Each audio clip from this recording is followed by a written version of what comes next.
بسم اللہ الرحمن الرحیم۔ السلام علیکم دوستو۔ شیخ سعدی رحمۃ اللہ تعالی علیہ فرماتے ہیں کہ ایک درویش کی بیوی حاملہ تھی اور وضع حمل کا وقت قریب آ رہا تھا۔ اس بیچارے کے ہاں عمر بھر کوئی اولاد نہ ہوئی تھی۔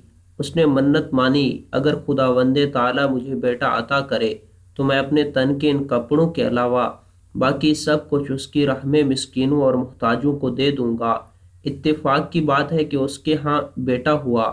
اپنی منت کے مطابق اس نے خوانے کرم بچھایا، متوں شام کی سرزمین میں گھومتا رہا۔ کئی سالوں بعد جب سفر سے واپس آیا تو میں اس محلے سے گزرا۔ میں نے لوگوں سے اس کا حال احوال پوچھنے لگا۔ وہ تو کوتوالی کے حوالات میں ہے۔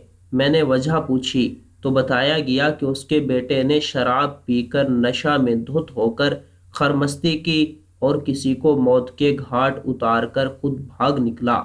اب اس کی جگہ باپ کے پاؤں میں بیڑیاں اور گلے میں توق ہے۔ میں نے کہا اس بلا کو تو اس نے دعاؤں اور منتوں مرادوں سے پایا تھا۔